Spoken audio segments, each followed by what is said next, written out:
Hello students, कैसे हैं आप सब। आई होप कि आप सब बहुत अच्छे हैं। चलिए, हमारा टॉपिक जो है वो नाउन कंप्लीट हो गया था।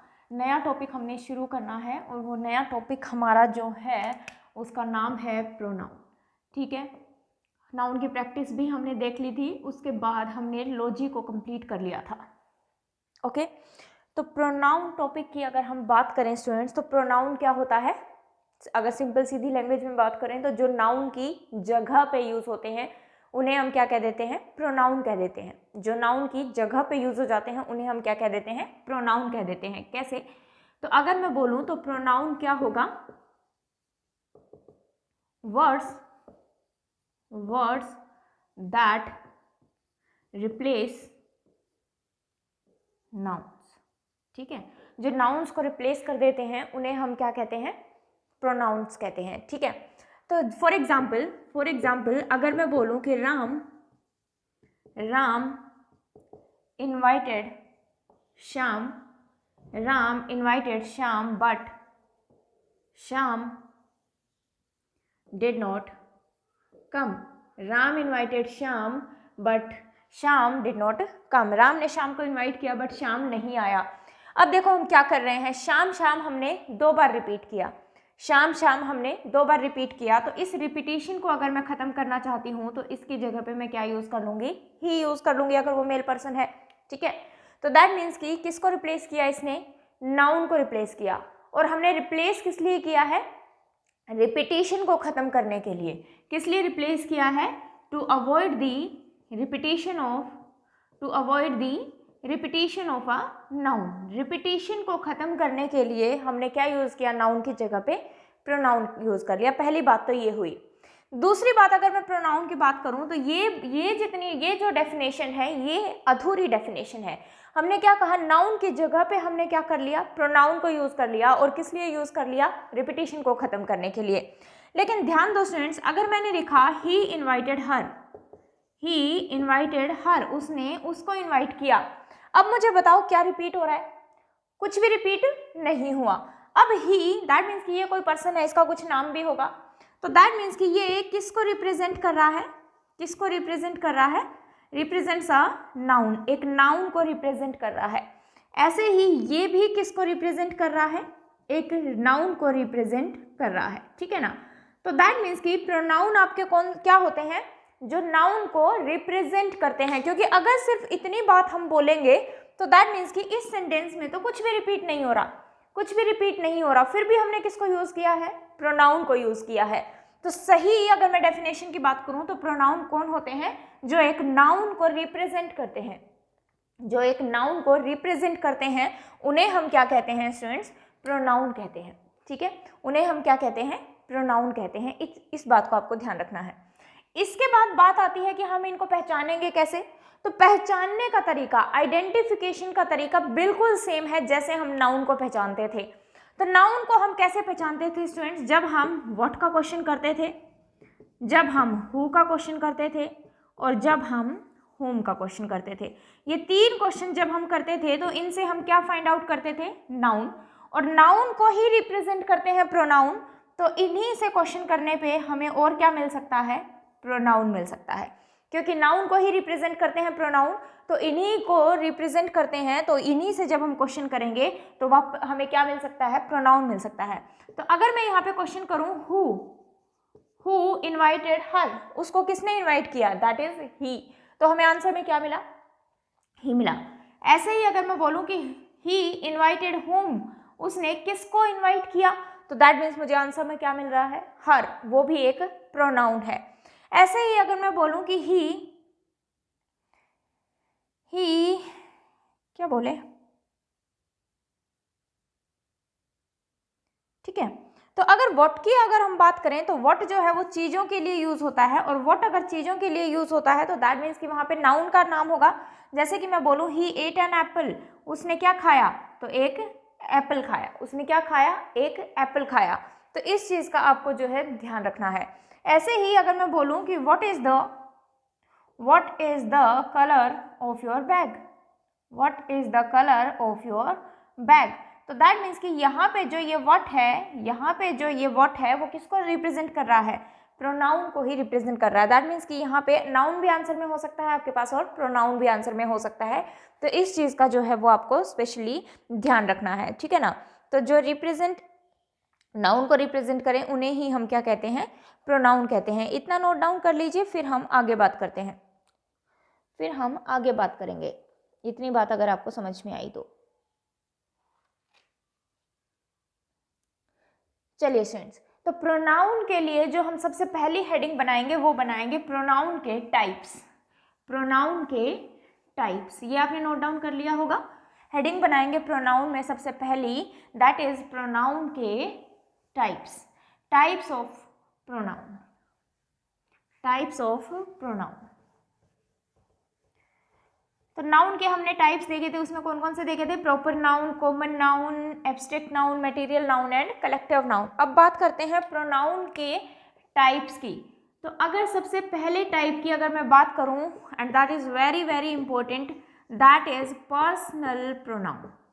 पर्सनल प्रोनाउन, ठीक है, पर्सनल प्रोनाउन। पर्सनल का यहाँ पे क्या मतलब है, related to person, related to person, related to person. अब हम कहते हैं, हम बुक्स में पढ़ते हैं पर्सन कितने टाइप के होते हैं, हम बोल देते हैं पर्सन 3 टाइप के होते हैं, फर्स्ट पर्सन, सेकंड पर्सन और थर्ड पर्सन, ठीक है। अगर हम ध्यान से देखें तो जो हमारा फर्स्ट पर्सन जिसे हम बोलते हैं, फर्स्ट पर्सन जिसे हम बोलते हैं, तो ये एग्जैक्टली फर्स्ट पर्सन कुछ नहीं होता, मैं कह सकती हूँ कि ये जो है वो स्पीकर होता है, बोलने वाला होता है। कोई भी बात हम बोल रहे हैं, जो बोल रहा है वही फर्स्ट पर्सन है। तो दैट मीन्स कि ये जो फर्स्ट पर्सन होता है वो कौन होता है, स्पीकर होता है, बोलने वाला, ठीक है।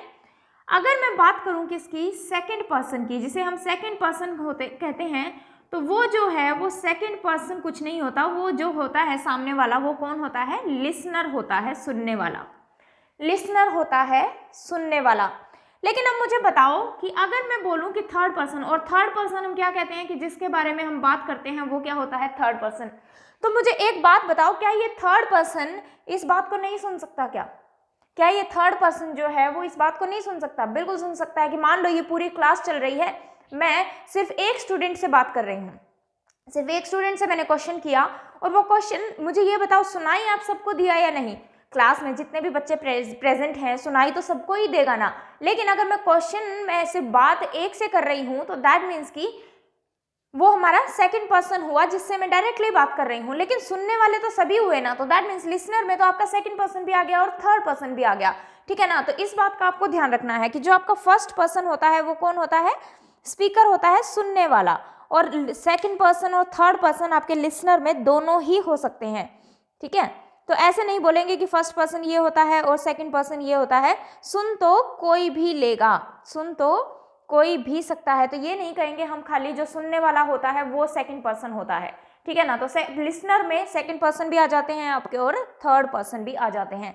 तो अगर मैं बात करूं तो हमारे पास क्या क्या हुआ, तो आज से हमें ये ध्यान नहीं रखना है फर्स्ट पर्सन क्या होता है, सेकंड पर्सन क्या होता है, थर्ड पर्सन क्या होता है। ये ऐसे ही लिख के आपको क्रॉस करना है, ऐसे ही लिख के आपको ये क्रॉस करना है। ये पर्सन कुछ नहीं होते, एक हमारे पास कौन होता है, स्पीकर, एक हमारे पास कौन होता है, लिसनर। तो सुन तो कोई भी लेगा, ठीक है, लेकिन ये कौन होगा जिससे हम बात करेंगे। सेकंड हमारा कौन सा होता है, जिससे हम बात करेंगे। और थर्ड हमारे पास कौन होते हैं, नॉन एक्टिव पर्सन्स। थर्ड हमारे कौन से होते हैं, नॉन एक्टिव पर्सन्स। तो ये 3 टाइप के पर्सन्स होते हैं हमारे पास, एक स्पीकर, एक लिसनर, एक स्पीकर और एक लिसनर, और एक non active person, non active person, ठीक है। तो नॉन एक्टिव पर्सन का मतलब क्या है कि जो उस काम में एक्टिव नहीं है, जो उस काम में एक्टिव नहीं है। तो स्पीकर में कौन कौन आ जाएगा स्टूडेंट्स, अगर मैं बात बोल रही हूं तो दैट मीन्स कि इसमें कौन है, स्पीकर कौन हो जाएगा, आई हो जाएगा। वी की बात हम थोड़ी देर बाद बात करेंगे, ठीक है। तो स्पीकर कौन हो गया, आई, मैं बोल रही हूँ बात को तो मैं ही बोल रही हूँ। वी की बात थोड़ी देर में क्यों करेंगे, क्योंकि जब मैं बोल रही हूँ वी, तो बात तो मैं ही बोल रही हूँ ना, मैंने ही वी को यूज किया, लेकिन इंक्लूड किया सबको, तो सभी थोड़ी ना बोल रहे हैं, ठीक है। अगर मैं बोलूं कि वी लव आवर कंट्री, हम अपने देश से प्यार करते हैं, तो ऐसे थोड़ी है कि देश के सारे लोग एक साथ मेरे साथ ही बोल रहे हैं कि वी लव आवर कंट्री। बोलने वाली मैं ही थी, लेकिन मैंने वी को यूज किया, तो वी को थोड़ी देर में देखेंगे कि कैसे हमें उसको यूज करना है। तो लिसनर की बात मैं अगर करूं तो लिसनर में कौन आ जाएगा स्टूडेंट्स, जिससे भी हम बात करते हैं, जिससे भी हम बात कर रहे हैं वो कौन हो जाएगा, हमारा लिसनर हो जाएगा, ठीक है। तो दैट मीन्स कि यू, अब यू सिंगुलर भी हो सकता है, अगर मैं एक से बात कर रही हूँ तो सिंगुलर हो जाएगा, और अगर मैं सभी से बात कर रही हूँ, पूरी क्लास को जब समझा रही हूँ तो सभी से बात कर रही हूँ, और जब मैं सभी को इंक्लूड करके चलती हूँ तो यू जो है आपका वो प्लूरल भी हो सकता है। तो यू सिंगुलर भी होता है आपका और प्लूरल भी होता है। और नॉन एक्टिव पर्सन्स की अगर मैं बात करूँ तो वो कौन होते हैं, ही, शी, इट, वी नहीं दे, ही, शी, इट, या फिर दे, या फिर मैं बोलूँ अगर नाउन की बात करें तो कोई भी नाम, एनी नेम, एनी नेम। तो ये आपके किस में आ जाते हैं स्टूडेंट्स, नॉन एक्टिव पर्सन्स में आ जाते हैं। ये किस में आ जाते हैं, नॉन एक्टिव पर्सन में आ जाते हैं। ठीक है, क्लियर है स्टूडेंट्स। चलिए, तो अगर मैं अब बात करूं वी की, तो वी का मतलब क्या हो गया, जो मैंने अभी बोला कि जो स्पीकर है वो तो आई ही है। जैसे मैंने बोला वी लव आवर कंट्री, ठीक है, वी लव आवर कंट्री, हमें अपने देश से प्यार है, तो बोलने वाला तो आई ही है, स्पीकर तो आई ही है, लेकिन इस आई ने दूसरों को भी इंक्लूड किया, इसलिए हम क्या बोल लेते हैं, वी बोल लेते हैं। तो स्पीकर तो हमेशा आई ही रहता है, लेकिन जब हम दूसरों को भी इंक्लूड कर लेते हैं तो वो क्या बन जाता है स्टूडेंट्स, वी बन जाता है। ठीक है, वो क्या बन जाता है, वी बन जाता है। तो आई थिंक ये बात आपको सबको क्लियर है। पर्सनल प्रोनाउन आपको बेसिक इसका क्लियर हुआ। चलिए, तो पर्सनल प्रोनाउन की अगर हम देखें कि पर्सनल प्रोनाउन किस किस तरीके से हमारा सेंटेंस में यूज हो सकता है स्टूडेंट्स, तो ध्यान से देखना कि किस किस तरीके से हमारा पर्सनल प्रोनाउन जो है वो सेंटेंस में यूज हो सकता है। तो अगर मैं इसके यूज की बात करूं पर्सनल प्रोनाउन की, तो ये एज अ सब्जेक्ट आपका यूज हो सकता है। एज अ सब्जेक्ट अगर यूज होगा तो इसको हम कौन सा केस बोल देते हैं स्टूडेंट्स, सब्जेक्टिव केस। ठीक है, एज एन ऑब्जेक्ट ये आपका यूज हो सकता है, तो उसे हम कौन सा केस बोल सकते हैं, ऑब्जेक्टिव केस हम बोल सकते हैं। ठीक है, ये टेबल जो है वो साथ साथ बनाते हुए चलेंगे, सब्जेक्टिव केस और ऑब्जेक्टिव केस। सब्जेक्ट और ऑब्जेक्ट आई थिंक अब आप सबको क्लियर है। ठीक है, सब्जेक्टिव केस हम किसको कहेंगे, जब प्रोनाउन सब्जेक्ट की तरह यूज हो रहा हो, और ऑब्जेक्टिव केस हम किसे कहेंगे, जब सब्जेक्ट हमारा ऑब्जेक्ट की तरह यूज हो रहा हो। आई थिंक मुझे बार बार बताने की जरूरत नहीं है, आप सब्जेक्ट क्या होता है, ऑब्जेक्ट क्या होता है, पार्ट्स ऑफ स्पीच में मैंने आपको चीजें बेसिक से कराई हैं, और नाउन में भी आपको ये चीजें अब बेहतर समझ में आ रही होंगी, क्लियर हो गई होंगी आपको। तो सबसे पहले अगर मैं बात करूं तो आए का ऑब्जेक्टिव केस क्या बनता है आपके पास, मी। ऐसे ही वी की बात करूं तो वी का ऑब्जेक्टिव केस क्या होता है हमारे पास, अस। यू का जो ऑब्जेक्टिव केस होता है वो यू ही रहता है, यू का ऑब्जेक्टिव केस यू ही रहता है। ही की बात करें तो ही का ऑब्जेक्टिव केस हिम बनता है, शी का ऑब्जेक्टिव केस हर बनता है, ठीक है, एंड दे का ऑब्जेक्टिव केस देम बनता है। दे का ऑब्जेक्टिव केस जो है वो क्या बनता है, देम बनता है। ठीक है, इट की बात अभी नहीं करेंगे, इट मैं आपको बाद में समझाऊंगी कि इट किस किस तरीके से यूज हो सकता है। ठीक है, इट का हम पूरा यूज सीखेंगे कि कहाँ कहाँ हम इट को यूज कर सकते हैं। तो इट की बात मैं अभी नहीं कर रही हूँ, अभी सिर्फ हम जो पर्सन हैं हमारे इन्हीं को देख रहे हैं। ठीक है, तो आई का ऑब्जेक्टिव केस मी, वी का अस, यू का यू रहता है, और ही का हिम, और शी का हर, और दे का देम बनता है। देम शायद आपको दिख नहीं रहा है, मैं ऊपर लिख देती हूँ। ये जो दे और देम है ये मैं थोड़ा ऊपर इधर लिख देती हूँ साइड में। सब्जेक्टिव केस क्या है आपका, दे, और इसका ऑब्जेक्टिव केस क्या बनता है आपके पास, देम बनता है। एक बार इसको नोट डाउन कर लीजिए, फिर हम आगे बात करते हैं। चलिए स्टूडेंट्स, तो अब अगर हम बात करें इनके यूजेस की, ये आपने बना ली होगी टेबल। अगर हम अब यूजेस की बात करें कि सब्जेक्ट और ऑब्जेक्ट किस किस तरीके से काम कर सकता है, तो वो इस तरीके से यूज होता है। इसके यूजेस की बात कर रही हूँ मैं, सब्जेक्ट और ऑब्जेक्टिव केस के यूजेस की बात कर रही हूँ। तो हमें पता है हमारे सेंटेंस में क्या होती है, एक वर्ब होती है। इस वर्ब का ऑब्जेक्ट भी हो सकता है। ऑब्जेक्ट हमने पढ़ा था कि ऑब्जेक्ट जो है वो ऑप्शनल होता है, अगर जरूरत होती है तो हम उसको लिखते हैं, और अगर जरूरत नहीं होती तो हम उसे यूज नहीं करते हैं। और हमें पता है इस वर्ब का ही क्या होता है, सब्जेक्ट होता है। इस वर्ब का ही एक क्या होता है, सब्जेक्ट होता है। तो वर्ब का ऑब्जेक्ट होता है और वर्ब का सब्जेक्ट होता है। तो जैसे कि हमने अभी लिखा था, अगर मैं बोलूं कि she went to Sita, she went to Sita, वो किसके पास गई, सीता के पास गई। तो सीता तो हमें दिख रहा है कि नाउन है, ठीक है, लेकिन शी अगर मैं बात करूं तो ये वेंट का क्या है, वेंट हमारी वर्ब है, तो वर्ब का क्या हुआ, सब्जेक्ट हुआ। तो जो शी है वो आपका सेंटेंस में किसकी तरह काम कर रहा है, किसकी तरह काम कर रहा है, सब्जेक्ट की तरह काम कर रहा है। और अभी हमने थोड़ी देर पहले लिखा था, अगर ही इन्वाइटेड हर तो यहाँ पे मैं पूछूँ ही इन्वाइटेड whom, तो हर यहाँ पे जो है वो आपका कैसा केस हो जाएगा स्टूडेंट्स, प्रोनाउन का ऑब्जेक्टिव केस हो जाएगा। ये आपका कैसा केस हो जाएगा, प्रोनाउन का ऑब्जेक्टिव केस हो जाएगा। ठीक है, तो इस चीज का आपको ध्यान रखना है।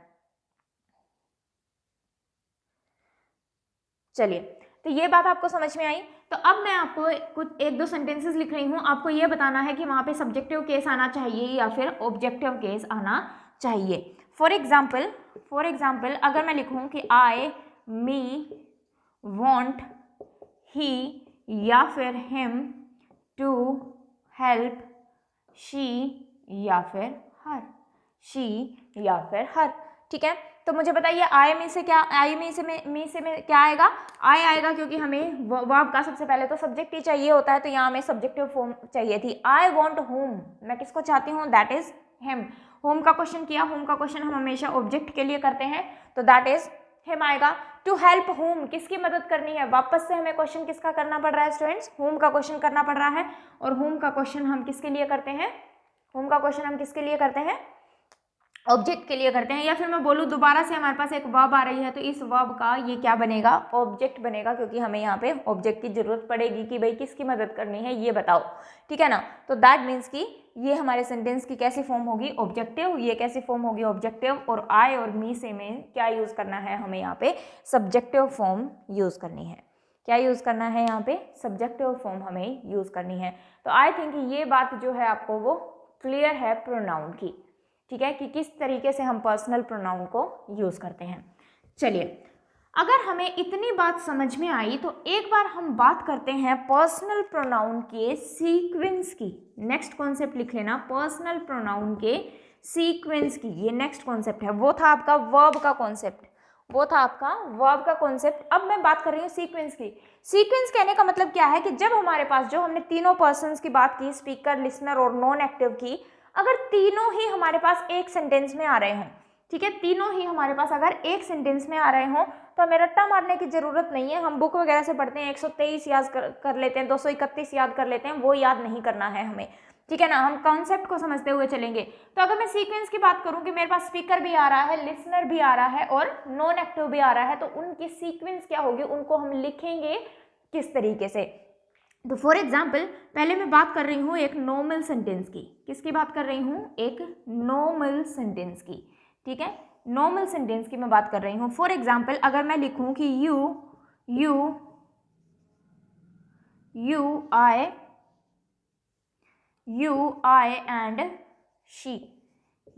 I and she is are going to college. You, I and she is are going to college, ठीक है। चलिए, तो अगर हम बात करें तो हमें क्या देखना है, इन पर्सन्स की सीक्वेंस देखनी है कि सीक्वेंस क्या आनी चाहिए। तो ध्यान दो स्टूडेंट्स, जब हम सीक्वेंस की बात करते हैं, ठीक है, कहीं पे भी कोई चीज़ है तो उसमें हम क्या करते हैं, सबसे पहले जो स्पीकर है आई ही स्पीकर होगा, ठीक है। तो जो स्पीकर है वो अपना नाम जो है वो सबसे बाद में लेगा, नॉर्मल यूज की बात कर रही हूँ। जो स्पीकर है वो अपना नाम जो है सबसे बाद में लेगा, क्योंकि जो पहले प्रेजेंट है पहले तो उनका नाम लेना पड़ेगा। तो दैट मीन्स कि जिससे बात कर रहे हैं वो सबसे पहले आएगा, दैट इज टू। फिर जो हमारे नॉन एक्टिव हैं, क्योंकि उनको भी पहले लेके आना पड़ेगा, 2, 3, और ये जो स्पीकर होता है हमारा ये सबसे लास्ट में आता है। तो इसकी जो सीक्वेंस बनती है वो क्या बनती है, 2, 3 एंड 1। जिससे बात कर रहे हैं वो सबसे पहले आएगा, फिर हमारे जो नॉन एक्टिव हैं वो आएंगे, और जो बोलने वाला है वो सबसे लास्ट में आएगा। ऐसा होता क्यों है स्टूडेंट्स, ऐसा होता है सिर्फ रिस्पेक्ट के पर्पज से, ठीक है, सिर्फ इज्जत करने के पर्पज से यूज होता है कि भाई सबसे पहले मैं मेरा नाम ले लूँ, ठीक है। तो दैट मीन्स कि जो हमारे सामने आए हुए हैं, हमारे पास आए हुए हैं, उनका नाम हम बाद में ले रहे हैं, तो एक रिस्पेक्ट नहीं शो होती है। तो रिस्पेक्ट के लिए मान लो कि हम किसी को चाय ही ऑफर कर रहे हैं, तो उसमें क्या करते हैं कि हमारे घर में मेहमान आए हुए होते हैं, तो पहले हम चाय उनको ऑफर करते हैं, है ना, खुद बाद में लेते हैं। तो वही चीज़ यहाँ पर है कि जब हम बात कर रहे हैं स्पीकर, लिसनर और नॉन एक्टिव की, तो सबसे पहले आएगा जो हमारी बात सुन रहा है वो, फिर आएंगे जो हमारी बात नहीं सुन रहे हैं, नॉन एक्टिव, और स्पीकर आएगा बिल्कुल लास्ट में। ये बात कब की हुई, जब हम बात कर रहे हैं एक नॉर्मल सेंटेंस की। आई थिंक ये बात क्लियर है आपको, ठीक है। इसके बाद अगर मैं बात करूं जहां पे हमें गिल्ट फील होता है, या फिर मैं बोलूँ कि अपनी गलती मानने की बात आती है, ठीक है, जहाँ पे हम क्या शो कर रहे हैं, गिल्ट महसूस कर रहे हैं, अपनी गलती को जो है वो मान रहे हैं। नेक्स्ट क्या है, जहाँ पे हम अपनी गलती मान रहे हैं। अब अगर गलती मान रहे हैं तो गलती मानना कहाँ से शुरू करेंगे कि भाई हाँ ये काम मैंने, उसने, ठीक है, मैंने, तुमने और उसने ये काम किया है। तो दैट मीन्स कि जब हम गलती मानना शुरू करते हैं तो कहाँ से शुरू करते हैं, खुद से शुरू करते हैं। तो खुद से शुरू करते हैं तो सीक्वेंस बहुत ही ईजी हो जाता है कि सबसे पहले हम किसको लिखते हैं, खुद को लिखते हैं, दैट इज स्पीकर। तो मैं क्या लिखूंगी, आई, उसके बाद लिसनर जो हमारी बात सुनता है वो यू, और उसके बाद नॉन एक्टिव को कि he did that mistake, he did that mistake. उसमें शायद मैंने इज आर लिखा था पहले वाले सेंटेंस में, तो वहां पे आर आएगा क्योंकि 3 पर्सन है हमारे पास, ठीक है। तो सबसे पहले स्पीकर, फिर लिसनर और फिर नॉन एक्टिव पर्सन। गलती के सेंस में हमारी यही सीक्वेंस जो है वो रहती है। सबसे पहले हम खुद का नाम लेंगे, देन लिसनर का नाम लेंगे और देन नॉन एक्टिव का नाम लेंगे, क्योंकि गलती हम खुद से ही मानना शुरू करते हैं, ठीक है ना। तो उसके लिए सीक्वेंस रहेगी आपकी दिस वन। आई थिंक ये बात भी आपको क्लियर है। चलिए, अब एक बात और आती है हमारे पास, और वो क्या है, हमने ये सीख लिया कि वी जो है वो कितनों के लिए यूज होता है, आई जब दूसरों को इंक्लूड करता है तो वो क्या बन जाता है स्टूडेंट्स, वी बन जाता है, ठीक है। उसके बाद अगर मैं बात करूं तो यू हमने सीखा कि वो प्लूरल के लिए भी यूज हो सकता है, और दे भी हमारा किसके लिए यूज होता है, प्लूरल के लिए यूज होता है, ठीक है। सिंपल सेंटेंस लिख रही हूँ, आई गोइंग टू कॉलेज, गलती के सेंस में वही सेम रहेगा। अब देखो स्टूडेंट्स, हमने क्या किया, अभी तक हम क्या कर रहे थे, यू को पहले लिख रहे थे, यू को पहले लिखा था, ठीक है। उसके बाद हमने दे को लिखा था, और उसके बाद हमने क्या लिखा था, आई को लिखा था, यही किया था हमने। तो उसके अकॉर्डिंग तो सीक्वेंस यही होनी चाहिए, पहले लिसनर आएगा, फिर नॉन एक्टिव आएंगे और फिर हम खुद आएंगे। लेकिन एक बात बताओ, हम दूसरों को तो इज्जत पहले दे रहे हैं, दूसरों को तो रिस्पेक्ट पहले दे रहे हैं, जो बात सुन रहा है हमारी, और जो नॉन एक्टिव है, जो वहां पे है भी नहीं, ठीक है, तो उनको तो हमें रिस्पेक्ट पहले दे रहे हैं। और जिनको जिनको हमने अपने साथ इंक्लूड किया है, जिनको मैंने अपने साथ इंक्लूड किया है, उनको मैं बिल्कुल लास्ट में फेंक रही हूँ, ठीक है, उनको मैं रिस्पेक्ट दे ही नहीं रही, दैट मीन बिल्कुल लास्ट में मैंने रखा है। तो ध्यान देना स्टूडेंट्स, जब हम आय की बात करते हैं तो बिल्कुल लास्ट में आएगा वो, लेकिन जब मैंने यहाँ पे क्या बोला, वी बोला, दैट मीन्स मैंने दूसरों को भी इंक्लूड किया है। तो जो सबसे पहले रिस्पेक्ट देने की बात आएगी वो किसको आएगी, जिसको हमने हमारे साथ इंक्लूड किया है, तो वही। तो दैट मीन्स कि ये जो वी है वो सबसे आगे आएगा, सबसे पहले हम उनको रिस्पेक्ट करेंगे जिसको मैंने अपने साथ इंक्लूड किया है, दैट इज वी, फिर हमारा लिसनर बात को सुनने वाला, और फिर हमारा नॉन एक्टिव पर्सन, ठीक है। तो ये चीज आपको ध्यान रखनी है जब हमारे पास सारी चीजें ही प्लूरल हों, ठीक है। तो ये हमें कैसे पता लगेगा कि यू जो है वो सिंगुलर है या प्लूरल है, तो ध्यान रखना स्टूडेंट, जब आपके पास वी और दे दिख जाए तो ये अंडरस्टूड बात है कि यू जो है वहां पे वो प्लूरल की ही सेंस दे रहा होगा, ठीक है ना। तो जो वी है आपका वो कहाँ आ जाएगा, आगे आ जाएगा। तो जो आपकी जब ये सारे प्लूरल हो जाते हैं तो ये चीज़ आपको ध्यान रखना है वी के केस में, कि वी के केस में जो है हम क्वेश्चन को कैसे सोल्व करेंगे। तो सीक्वेंस से आपको बहुत बार क्वेश्चन देखने को मिलता है, तो जब भी आपको एक से ज़्यादा प्रोनाउन, एक से ज़्यादा सब्जेक्ट आपको देखने को मिल रहे हैं सेंटेंस में, तो वहाँ पे इस बात का आपको स्पेशली ध्यान रखना है। क्लियर है? आई थिंक ये बात जो है वो आपको समझ में आ गई है बहुत अच्छे से सीक्वेंस का केस। चलिए स्टूडेंट्स, इसके बाद अगर मैं बात करूं तो बात आती है कंपैरिजन की। कई बार हम क्या करते हैं, कंपैरिजन करते हैं, ठीक है, कंपैरिजन करते हैं। तो ध्यान रखना स्टूडेंट्स, मैंने ये बात आपको पहले भी बताई है कि जब भी बात करते हैं हम कंपैरिजन की, तो सेम लेवल की चीजें कंपेयर होती हैं, सेम लेवल की चीजें जो है वो कंपेयर होती हैं। तो कंपैरिजन की अगर मैं बात करूं तो एक सब्जेक्ट का कंपैरिजन ही एक सब्जेक्ट से होगा, एक सब्जेक्ट का कंपैरिजन ही किससे होगा, एक सब्जेक्ट से होगा, और एक ऑब्जेक्ट का कंपैरिजन किससे होगा, एक ऑब्जेक्ट से होगा। एक सब्जेक्ट का कंपैरिजन सब्जेक्ट से होगा और एक ऑब्जेक्ट का कंपैरिजन किससे होगा, ऑब्जेक्ट से ही होगा। ये चीज आप ध्यान रखना, कभी भी ये क्रॉस में कंपेयर नहीं होंगे, कभी भी एक सब्जेक्ट को ऑब्जेक्ट से कंपेयर नहीं कर सकते और एक ऑब्जेक्ट को सब्जेक्ट से कंपेयर नहीं कर सकते। इसको नोट डाउन कर लीजिए, फिर कुछ एग्जाम्पल्स देखते हैं मैं क्या कहना चाह रही हूँ। चलिए, तो अगर मैं कुछ एग्जाम्पल्स आपके पास लिखूं, फॉर एग्जाम्पल अगर मैं लिखूं कि she runs faster than me, she runs faster than me, ठीक है। तो अब मैं क्या बोल रही हूँ कि वो जो है वो मुझसे तेज दौड़ती है।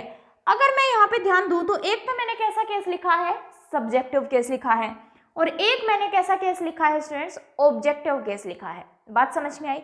ठीक है। अगर आप लोग ध्यान दो तो मैं इस सेंटेंस को इस तरीके से लिख सकती हूँ, she runs faster than I do. अब ध्यान दो क्या कहना चाह रही हूं मैं। हमने सीखा है कि रन का ऑब्जेक्ट भी होता है और रन का सब्जेक्ट भी होता है, ऑब्जेक्ट ऑप्शनल होता है। तो इस रन्स का जो है वो सब्जेक्ट कौन है, शी। यहाँ पे मैं बात करूं तो यहाँ पे डू मेरे को सेंटेंस तो पूरा करना पड़ेगा ना आगे, क्योंकि यहाँ पे अगर मैं देखूं तो एक सेंटेंस मेरे पास ये है और एक सेंटेंस मेरे पास क्या है, ये है। और हमने सीखा था जो दो सेंटेंसेस को जोड़ देता है उसे हम क्या कहते हैं, कंजंक्शन कहते हैं। तो यहाँ पे जो देन है वो क्या है स्टूडेंट्स, कंजंक्शन है। तो अगर मेरे पास एक और वर्ब आगे होती है तो दैट मीन्स उसका सब्जेक्ट होना चाहिए। तो यहाँ पे ऑब्जेक्ट तो मेरे पास आ नहीं सकता, तो मुझे यहाँ कैसी फॉर्म लगानी पड़ेगी, सब्जेक्टिव फॉर्म लगानी पड़ेगी। ये तो है इसके पीछे का कॉन्सेप्ट। दूसरा आप सीधा भी ध्यान रख सकते हो कि यहाँ पे सब्जेक्ट का कंपैरिजन जो है वो सब्जेक्ट से ही होगा। अब यहाँ तो मैं ऑब्जेक्ट बना नहीं सकती क्योंकि हमें सेंटेंस का सब्जेक्ट तो चाहिए ही चाहिए। तो दैट मीन्स इसे ही हमें सही करना पड़ेगा और इसे क्या बनाना पड़ेगा, आई बनाना पड़ेगा। और ये आई का लॉजिक क्या है, आई क्यों करते हैं हम, क्योंकि इसके आगे एक और वर्ब लिखी जाती है, इसको स्किप कर दिया जाता है क्योंकि ये अंडरस्टूड हो जाती है कि कंपेयर कर रहे हैं तो सेम चीज़ों के लिए ही कंपेयर कर रहे होंगे। रनिंग की बात हो रही है तो रनिंग के लिए ही कंपैरिजन हो रहा होगा, तो इसलिए हम इसको जो है वो स्किप कर देते हैं, अंडरस्टूड पार्ट हो जाता है तो हम डायरेक्ट भी लिख देते हैं। तो जो डेली लाइफ में हम इसको यूज करते हैं कि she runs faster than me, वो सेंटेंस जो है वो बिल्कुल गलत होता है। तो आज से हम ध्यान से सेंटेंस को बोलेंगे क्योंकि कंपैरिजन हो रहा है तो वो सब्जेक्ट का सब्जेक्ट से होगा और ऑब्जेक्ट का कंपैरिजन ऑब्जेक्ट से होगा। आई थिंक ये बात आपको क्लियर है, इसको नोट डाउन कर लीजिए, फिर हम आगे बात करते हैं। चलिए फ्रेंड्स, एक सेंटेंस और लिख रही हूँ। अगर आपको ये बात समझ में आई तो वीडियो को एक बार पॉज करके सेंटेंस को सॉल्व करने की कोशिश जरूर करना, देन देखना कि आपने सही सॉल्व किया है या नहीं। फॉर एग्जाम्पल अगर मैं लिखूं कि I know her more than he, I know her more than he. ठीक है। अगर ध्यान से देखो इस सेंटेंस को अगर मैं खोलना चाहूं तो मैं क्या लिख सकती हूं, I know her more than I know he, I know her more than I know he. मैं उसे ज्यादा जानती हूँ, किससे ज्यादा, उससे ज्यादा इसको जानती हूँ। दैट मीन्स क्या, मुझे ये बताओ सब्जेक्ट मैं हूं तो मेरा क्या किसी से कंपैरिजन है, मैं तो ये कह रही हूँ कि मैं इसको ज्यादा जानती हूँ, इसको कम जानती हूँ। तो कंपैरिजन किन के बीच में हुआ, इन दोनों के बीच में कंपैरिजन हुआ, मेरा कंपैरिजन किसी के साथ भी नहीं है। तो दैट मीन्स कि इस सेंटेंस में किसका कंपैरिजन है स्टूडेंट्स, ऑब्जेक्ट का ऑब्जेक्ट से कंपैरिजन है। अगर ऑब्जेक्ट का ऑब्जेक्ट से कंपैरिजन है तो जब हमने सेंटेंस को खोला तो हमें समझ में आ गया कि इस सेंटेंस का, इस वर्ब का ऑब्जेक्ट क्या है, हर, और सब्जेक्ट क्या है, आई। इस वर्ब का ऑब्जेक्ट क्या होना चाहिए, हे। तो ही नहीं आएगा, यहाँ पे क्या लगाना चाहिए हमें, ऑब्जेक्टिव फॉर्म लगानी चाहिए, और इस वर्ब का सब्जेक्ट क्या है, आई। अब ध्यान से देखो इसमें कॉमन क्या था मेरे पास, आई नो, और कॉमन क्या था, आई नो। तो आई नो को मैंने कॉमन निकाल लिया और एक बार लिख दिया और बाद में मैंने ऑब्जेक्ट्स को लिख दिया। तो यहाँ पे कंपैरिजन किन के बीच में है स्टूडेंट्स, हर और ही के बीच में है। तो हिस हिम की जगह हमें क्या करना पड़ेगा, हिम करना पड़ेगा। आई थिंक ये बात जो है आपको क्लियर हो गई है, समझ में आई है अच्छे से। फिर भी कोई डाउट रह गया है तो मुझे बताएंगे, ठीक है। तो इस तरीके से आपको ध्यान रखना है, क्लियर। तो यहाँ पे ऑब्जेक्ट का ऑब्जेक्ट से कंपैरिजन था, इसलिए हमने क्या लगाया, ऑब्जेक्टिव फॉर्म लिखी, ठीक है। सब्जेक्ट का सब्जेक्ट से कंपैरिजन होगा तो हम वहां पे सब्जेक्ट लिखेंगे, क्लियर। और यू के केस में कुछ भी आपको ज्यादा सोचना नहीं है। यू के केस में हमें समझ में नहीं आता है कि वो जो सब्जेक्टिव केस आएगा या ऑब्जेक्टिव केस आएगा। तो अगर सिर्फ सिंपली आपके पास दो वर्ड्स लिखे गए हैं, एक शुरू में और एक आखिर में, तो जो है आपका सब्जेक्ट का कंपैरिजन ही मिलेगा आपका सब्जेक्ट से, तो यू को सब्जेक्ट मान लेंगे। और अगर आपके पास दो लास्ट में दो ऑब्जेक्ट दिख रहे हैं तो हम उनको वहाँ पे क्या मान लेंगे, ऑब्जेक्ट मान लेंगे। सब्जेक्ट भी वो हो सकता है, लेकिन जो बैच हमारा सेट के लिए चल रहा है इतनी डिटेल में आपसे क्वेश्चन पूछा नहीं जाएगा। तो मैं आपको वही चीज़ें बता रही हूँ यहाँ पे जो आपके सेट के एग्जाम के लिए चाहिए, ठीक है ना। तो मैं इतनी डिटेल में जा नहीं रही हूँ, क्योंकि इतनी डिटेल में अगर मैं जाऊँगी तो वो सीजीएल के लेवल की चीज़ें हो जाएंगी, तो वो मैं यहाँ पे डिस्कस नहीं कर रही हूँ। तो अगर आपने इतना भी सीखा है that is more than sufficient, वरना ये टॉपिक जो है वो अपने आप में बहुत बड़े बड़े टॉपिक्स हैं, ठीक है। तो इस चीज़ का आपको स्पेशली ध्यान रखना है। चलिए इसको नोट डाउन कर लीजिए, फिर हम आगे बात करते हैं।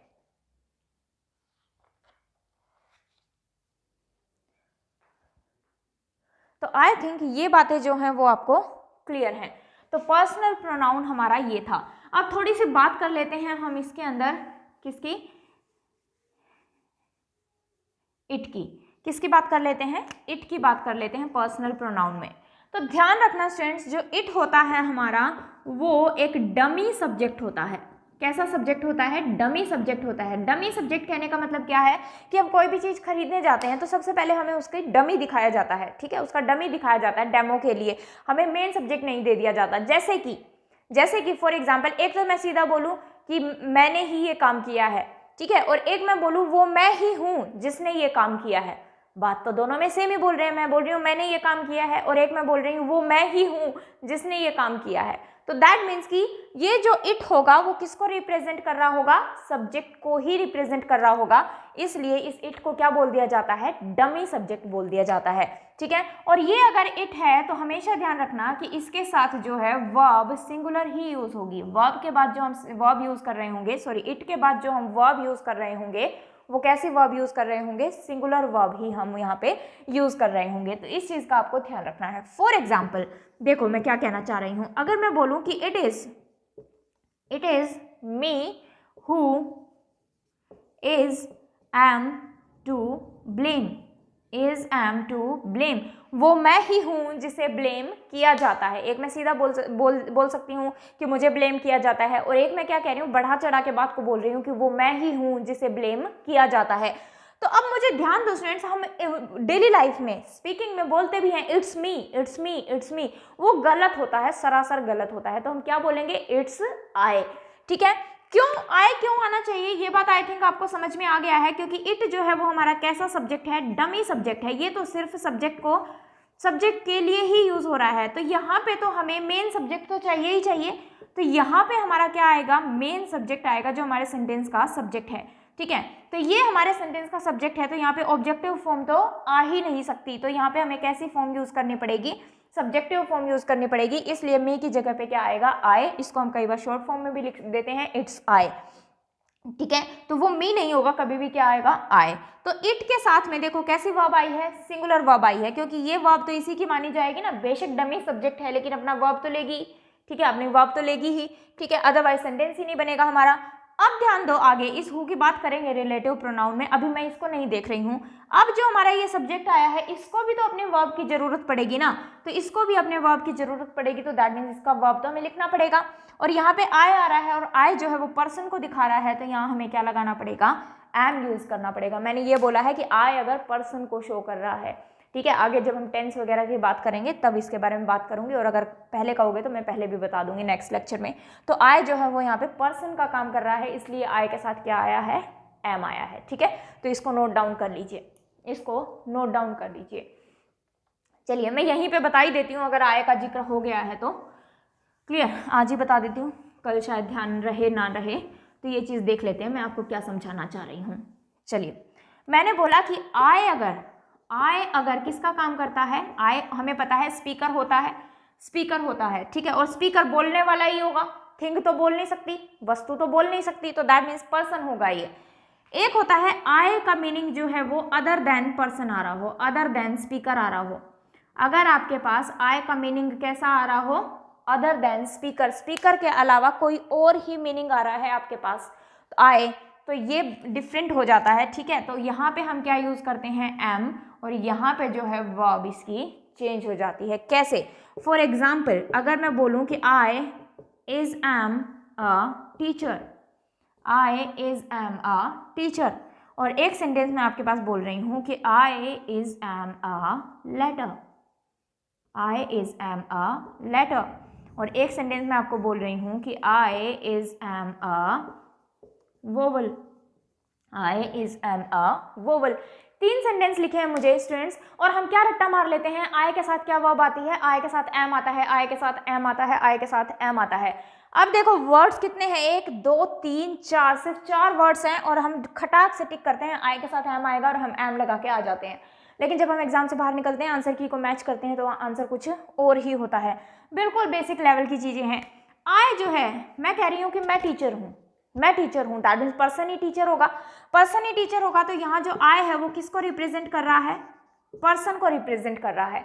और पर्सन को रिप्रेजेंट कर रहा है तो मैं, अगर मैं बोल रही हूँ मैं टीचर हूँ, तो मेरा कुछ नाम भी है, मेरा कुछ नाम भी है, तो जो मेरा नाम है वो तो हो गया नाउन, और ये पर्सन को रिप्रेजेंट कर रहा है, दैट मीन्स ये नाम नहीं है, ये नाउन को रिप्रेजेंट कर रहा है।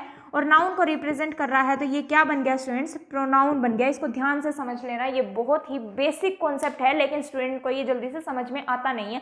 समझ में क्या नहीं आता, कराया ही नहीं जाता है, ठीक है ना, क्योंकि सीधा रटवा दिया जाता है कि आई के साथ जो है वो एम वर्ब आती है, अगर प्रेजेंट की हम बात करें। नेक्स्ट सेंटेंस पढ़िए, आई एम अ लेटर, क्या मैं लेटर हूं? अगर मैं इसको पर्सन मान लूँ, आई को मैं अगर पर्सन मान लूँ, तो मैं कह रही हूँ कि मैं लेटर हूँ। मैं लेटर हूँ क्या? मैं तो लेटर नहीं हूँ, बेतुकी की बात है। तो दैट मीन्स कि यहाँ पे एम की बात नहीं कर रहे हैं, हम किसकी बात कर रहे हैं, आई जो है वो अदर देन स्पीकर है। दैट मीन्स कि यहाँ पे किसी थिंग को, थिंग में सब कुछ आ जाता है, थिंग में सब कुछ आ जाता है, सिर्फ पर्सन को छोड़ के। प्लांट्स ट्रीज भी किस में आ जाते हैं, आपके थिंग्स में आ जाते हैं। तो आई जो है वो यहाँ पे अदर देन स्पीकर है, स्पीकर शो नहीं हो रहा और स्पीकर नहीं है ये, तो दैट मीन्स कि आई जो है वो लेटर की बात कर रहे हैं हम, पर्सन लेटर नहीं होता। तो दैट मीन्स यहाँ पे एम नहीं आना चाहिए था, क्या आना चाहिए था, इज आना चाहिए था। वापस से बात करते हैं, आई एम अ वोवल, क्या मैं वोवल हूँ? मैं वोवल हूँ क्या? मैं तो वोवल नहीं हूँ। तो दैट मीन्स यहाँ पे भी आई जो है वो स्पीकर नहीं है, यहाँ पे भी आई जो है वो अदर देन स्पीकर है। तो वर्ब हम कैसी लगाएंगे, इज यूज करेंगे, एम यूज नहीं करेंगे। अब मुझे ये बताओ, इसकी पार्ट ऑफ स्पीच बता दो स्टूडेंट्स, आई की पार्ट ऑफ स्पीच क्या होगी? तो पार्ट ऑफ स्पीच, अब हम क्या कहते हैं कि आई आपसे पूछ लिया जाए, आई क्या है, नाउन है या प्रोनाउन है? जैसे ही हमें सेंटेंस में दिखता है ओहो आई आ रहा है, आई तो हमने प्रोनाउन में पढ़ा है, और हम जल्दी से क्या टिक कर देते हैं, प्रोनाउन को टिक कर देते हैं, क्योंकि पढ़ाई ये है ना हमने। अब मुझे ये बताओ, क्या ये पर्सन को रिप्रेजेंट कर रहा है? नहीं, पर्सन को रिप्रेजेंट नहीं कर रहा। पर्सन को रिप्रेजेंट कर रहा होता तो उसका नाम होता। अब आई जो है वो लेटर है, तो आई जो लेटर है, जब हम A B C D E F G H I लिखते हैं, तो दैट मीन्स वो अपने आप में क्या है, वो आई उस लेटर का नाम ही है, वो आई जो है उस लेटर का नाम ही है। तो ध्यान देना स्टूडेंट्स, इस सेंटेंस में ये जो आई है वो किसका काम कर रहा है, नाउन का काम कर रहा है। और ऐसे ही नीचे वाले सेंटेंस में भी ये किसका काम कर रहा है, नाउन का ही काम कर रहा है। तो सेंटेंस को अपने ध्यान से पढ़ना, ध्यान से उसके साथ में वर्ब लगाना, और ध्यान से उसकी पार्ट्स ऑफ स्पीच बतानी है आपको। तो कोई जरूरी नहीं है कि जो हम ये रट्टा मारते हैं। अब ध्यान दो, अब ध्यान दो, मैंने लिखा ही इज, ये सिर्फ आई के केस में नहीं है, किसी केस में भी देख लो, he is a pronoun, he is a pronoun. लेकिन यहाँ पे वर्ब का चक्कर नहीं है, क्योंकि अगर हम एज ए प्रोनाउन भी इसको लगा रहे हैं तब भी इज लगाना है हमने, प्रेजेंट की बात करें, और अगर ये कुछ और भी हो तब भी हमने इसके साथ इजी लगाना है। लेकिन फंसते कहाँ हैं हम, जब मैं इसकी क्या पूछ लूँ आपसे, पार्ट्स ऑफ स्पीच पूछ लूँ। क्या पूछ लूँ? Parts of speech. अगर मैं आपसे इसकी पूछ लूँ तो पार्ट्स ऑफ स्पीच में हम फंस जाते हैं। हमें क्या दिखा, ही दिखा, और ही दिखा, हम टिक क्या कर देते हैं, प्रोनाउन टिक कर देते हैं। लेकिन ध्यान से देखो कि ये प्रोनाउन है, अगर ये प्रोनाउन होता तो ये नाउन को रिप्लेस करता, अगर ये प्रोनाउन होता तो नाउन को रिप्लेस करता या नाउन को रिप्रेजेंट करता। क्या ये नाउन को रिप्रेजेंट कर रहा है यहाँ पे? ही इज अ प्रोनाउन, हम कह रहे हैं ही जो है वो प्रोनाउन होता है, ही जो है वो क्या होता है, प्रोनाउन होता है।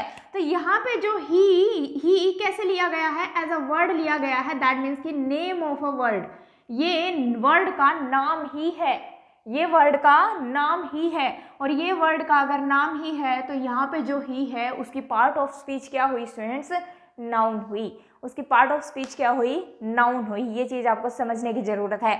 और ऐसे ही अगर मैं आपसे पार्ट ऑफ स्पीच पूछ लूँ, प्रोनाउन की पार्ट ऑफ स्पीच क्या है, तो ये नहीं बोलना कि प्रोनाउन लिखा गया है तो वो प्रोनाउन ही होगा, ठीक है। तो ये जो ही है वो क्या है, वो प्रोनाउन है। तो दैट मीन्स कि ये प्रोनाउन भी यहाँ पे ये प्रोनाउन वर्ड भी, क्योंकि उस वर्ड का नाम है ना प्रोनाउन, तो ये प्रोनाउन भी यहाँ पे किसका काम कर रहा है, नाउन का काम कर रहा है।